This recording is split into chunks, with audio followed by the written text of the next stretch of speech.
Pastor Alexandre Dutra, que dá aula, inclusive, de escatologia,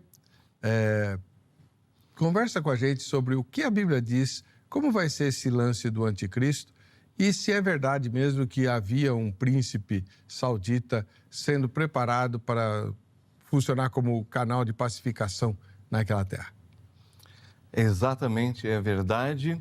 Antes, porém, o pacto que realmente ele estava trabalhando, está até agora, é os acordos de Abraão, que inclusive o Emirados Árabes Unidos já celebrou, né, um ajustamento com Israel, um acordo abraâmico aí, e isso tem frutificado Sudão, Marrocos e outros países, até ali agora, ali naqueles países tipo Azerbaijão e esses outros países assim, também querem entrar no acordo de Abraão, porém é de fato o príncipe herdeiro saudita que está governando, né, lá na Arábia Saudita, eu peguei o nome dele aqui, o Mohammed bin Salman Al Saud.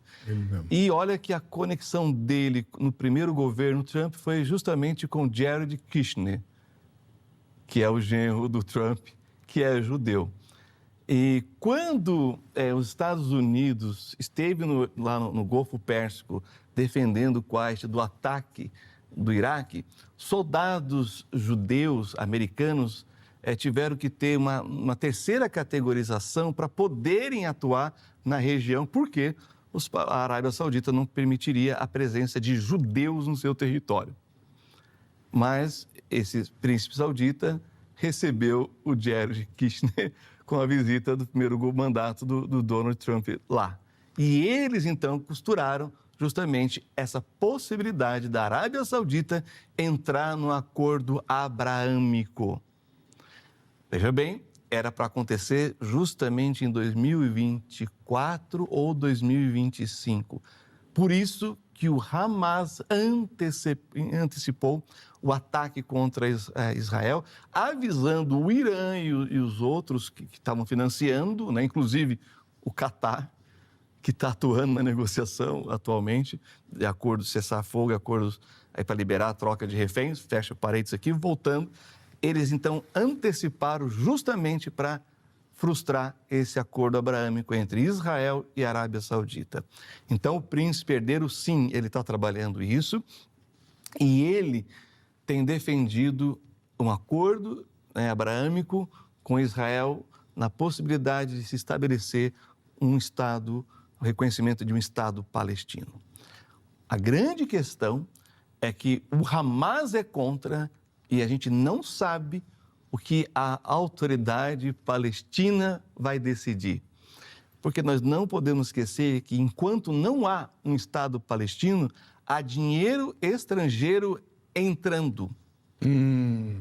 Agora, quando você tiver um Estado palestino autônomo e independente, agora está por sua conta prosperar o seu país. Que foi a exigência feita pelo Reino Unido quando Israel pediu para que fosse reconhecido no final da Primeira Guerra Mundial. É por isso que eles construíram a cidade de Tel Aviv, a Universidade Hebraica de Jerusalém, antes de terem um Estado judeu. E eles os kibbutz ampliou toda a questão do kibbutz para o autossustento, sustentar nas áreas básicas e fundamentais. Então, nada mais normal de exigir isso também da autoridade palestina. O Hamas, já vimos que é contra e fez o que fez. A autoridade palestina ainda não se manifestou, sempre, claro, para fora eles falam que sim, essa é a luta deles, mas internamente já rejeitaram várias vezes a possibilidade. Porém, como você muito bem disse, se vem de um príncipe saudita e uma superpotência mundial e Israel concorda, a pergunta é por que os palestinos não concordariam? Isso vira totalmente o tabuleiro do jogo. Por isso, o Hamas foi e atacou Israel e fez o que fez. E o Hamas não teme que os próprios árabes, como a Arábia, se alinhem a Israel para acabar com essa palhaçada, com essa guerra, com esse genocídio? Porque que se a Arábia quiser, ela extermina o Hamas. Eles temem, mas eles não fariam isso porque há uma questão de popularidade de quem seria o real representante dos muçulmanos no Oriente Médio e no mundo. Você tem de um lado o Irã, do outro lado a Arábia Saudita, mas não podemos esquecer a Turquia, nem o Egito. Ou seja, a Arábia Saudita está jogando, como a gente fala, né, um xadrez 4D, 3D, 4D, 5D. Então, é algo assim impressionante. Por quê? Porque a Arábia Saudita também não conseguiu vencer os Houthis no Iêmen. E quem está fazendo isso com eficiência? Israel. E, recentemente, os Estados Unidos. Então, perceba que o tabuleiro é muito mais complexo. Mas a ideia da Arábia Saudita de neutralizar o Irã, primeiro na área da diplomacia, é o caminho que eu acho muito mais certo. E, de fato, se os palestinos rejeitarem, não tem o que se fazer. E aí vem para a enquete, que a gente pode começar a falar da enquete. Sim, vamos lá. Porque Israel já tentou de tudo para negociar. Só que Israel deixou claro uma questão: o Hamas não pode ser mais líder político na faixa de Gaza e nem pode ter acesso a armamento. E o Hamas disse que jamais abriria mão disso. Aí é que está o impasse. Até então, foi feitas as trocas e negociações, mas agora, com alguns países como Canadá, Austrália, Reino Unido e a França dizendo que vão reconhecer um Estado palestino, o que o Hamas entendeu? Estamos vencendo a guerra. Quando a gente olha para o cenário da política, geopolítica, você sabe que tem certos passos, certas atitudes que te rende isso ou te faz perder aquilo. É assim que é o jogo da guerra. Porém, eles não trabalham nessa configuração, justamente por causa da religião. Eles estão entendendo, Heber, mesmo olhando a faixa de Gaza devastada, eles estão olhando o líder do Hamas, o que sobrou em Gaza e fora de Gaza, dizendo: estamos vencendo a guerra contra Israel. Eles acreditam nisso. E os mártires é a prova disso.